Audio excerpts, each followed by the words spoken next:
Bismillahirrahmanirrahim. Assalamualaikum warahmatullahi wabarakatuh.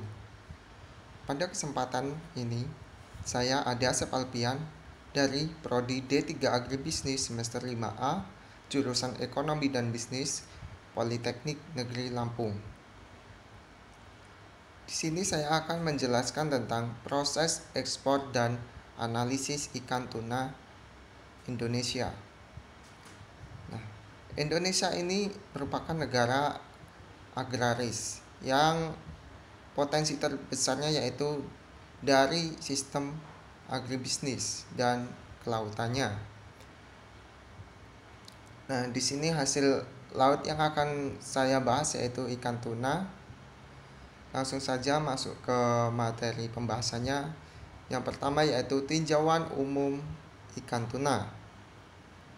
Ikan tuna termasuk dalam keluarga Saccharomyzidae, di mana secara umum mempunyai ciri-ciri fisik antara lain bentuk tubuh seperti cerutu atau memanjang bulat dan di mana persamaan penawaran menjadi torpedo atau memanjang langsing, mempunyai dua sirip punggung, sirip depannya pendek dan terpisah dari sirip belakang. Sedangkan sirip perutnya kecil dan bentuk sirip ekor mempunyai cagak agak ke dalam dengan jari-jari penyokong yang menutup seluruh ujung hipuralnya. Nah, pernyataan tersebut dinyatakan oleh Dirjen atau Direktur Jenderal Perikanan pada tahun 1996. Kemudian ekspor ikan tuna Indonesia. Di sini ada 3 jenis ikan tuna Indonesia yang diekspor. Yang pertama yaitu ikan tuna segar, yang kedua ikan tuna beku, dan yang ketiga ikan tuna kaleng. Ketiga, ikan tuna segar dalam 10 tahun terakhir mengalami peningkatan yang cukup pesat, yaitu 20,33%. Ada jenis 3 olahan ikan tuna di Indonesia yang diekspor, yaitu yang seperti saya jelaskan tadi. Dari 3 ikan tuna tersebut dalam 10 tahun terakhir ini mengalami peningkatan yang cukup pesat, yaitu 20,33%. Nah, ini merupakan alasan Indonesia mengekspor ikan tuna ke luar negeri. Selain harganya yang relatif lebih atau jauh lebih mahal, dan karena Indonesia ini kelebihan akan produksi ikan tunanya. Kemudian ekspor ikan tuna Indonesia. Di sini terdapat tabel 1 yaitu tabel hasil analisis 2 SLS pendugaan fungsi ekspor ikan tuna Indonesia. Bisa dilihat. Kemudian di sini terdapat penawaran ikan tuna di pasar domestik.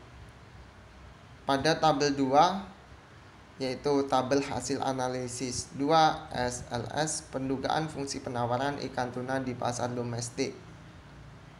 Nah, di sini harga ikan tuna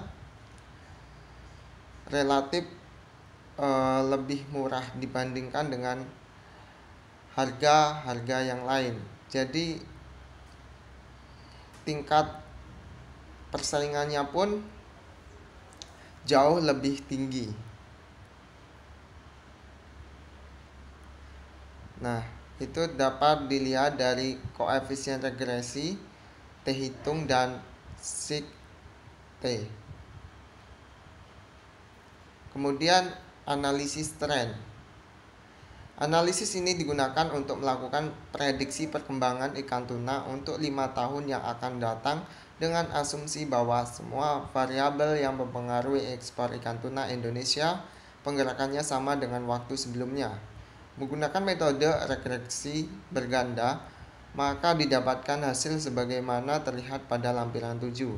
di mana sebagai variabel independence atau X adalah waktu yang dimulai dari tahun 2000 hingga tahun 2005 dan variabel dependent atau Y adalah volume ekspor. Maka didapatkan Y sama dengan min 15628,7712 ditambah 4468,411 X. Nah, di sini lanjutan dari analisis tren.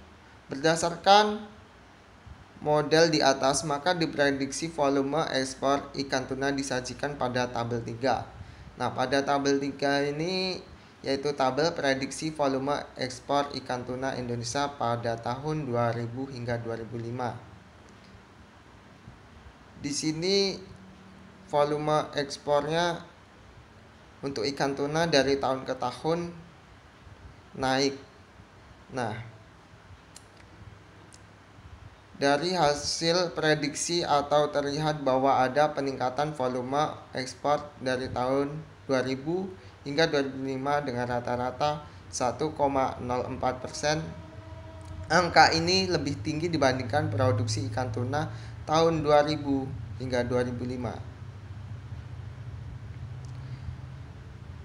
Dari lampiran di atas diketahui model prediksi produksi ikan tuna disajikan pada tabel 4. Nah, di tabel 4 ini prediksi produksi ikan tuna pada tahun 2000 hingga 2005. Di sini tabel produksi dari tahun 2000 hingga 2005 mengalami penaikan yang signifikan ya.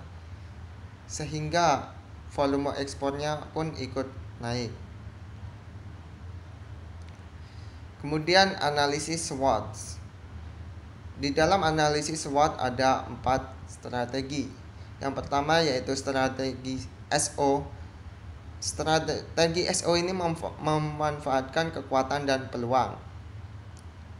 Di dalam strategi SO, kami melakukan upaya disertifikasi produk baik itu dari jenis olahan ikan tuna beku dan kaleng maupun jenis ikan tuna segar dengan tetap memperhatikan mutu sebagaimana yang telah ditetapkan oleh standar nasional dan internasional serta persyaratan masing-masing negara pengimpor.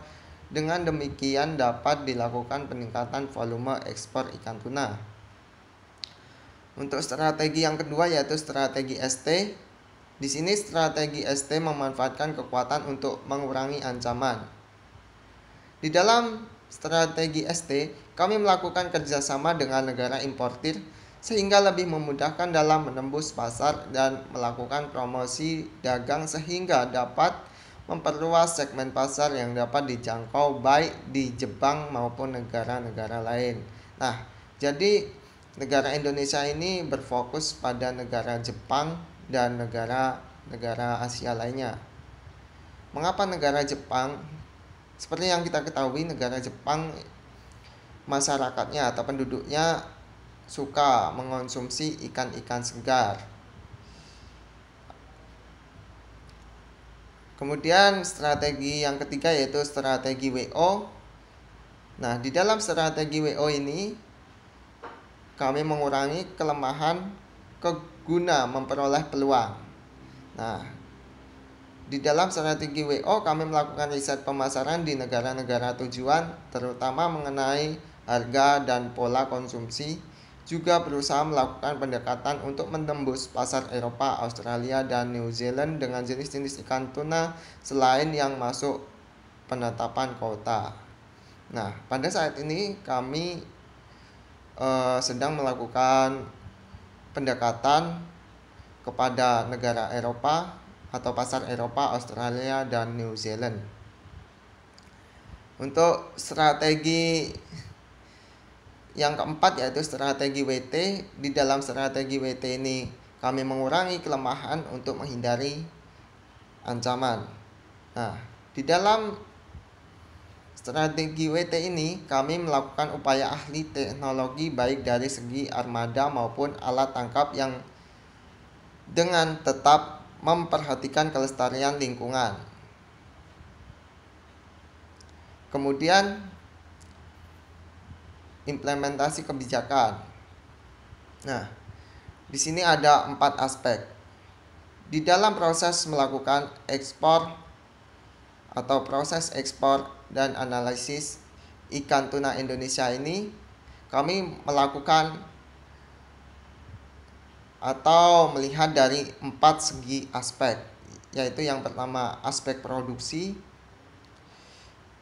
Aspek produksi negara Indonesia ini sudah tidak diragukan lagi karena negara ini adalah negara agraris, dan dapat dilihat dari data-data di atas. Negara Indonesia di setiap tahunnya di dalam memproduksi ikan tuna ini meningkat. Kemudian aspek harga. Untuk harga yang kami jual atau yang kami jual ke negara lain atau kami ekspor, yaitu dengan harga kesepakatan bersama, yaitu harga kesepakatan antara negara kami yaitu negara Indonesia dengan negara yang akan kami ekspor, contohnya yaitu negara Jepang. Kemudian kami lihat aspek distribusinya bagaimana, dan aspek terakhir yaitu aspek promosi.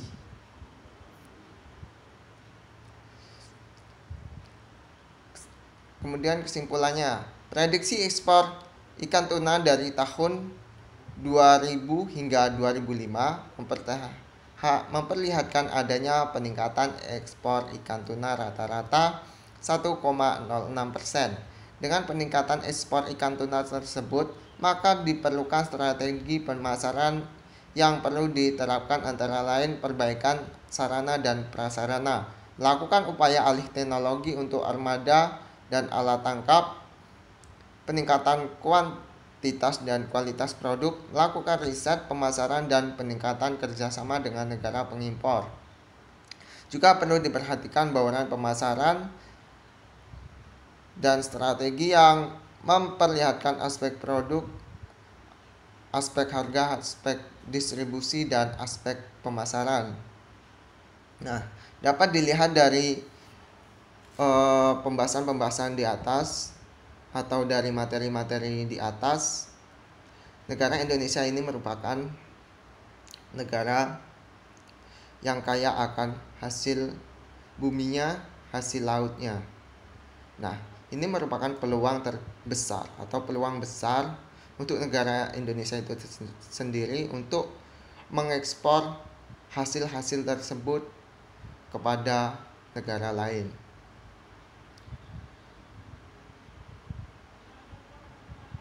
Mungkin hanya itu yang dapat saya sampaikan. Saya Ade Asep Alpian meminta maaf apabila ada kesalahan-kesalahan kata atau kekeliruan bahasa. Saya akhiri. Wabillahi taufik walhidayah. Wassalamualaikum warahmatullahi wabarakatuh. Terima kasih untuk semuanya.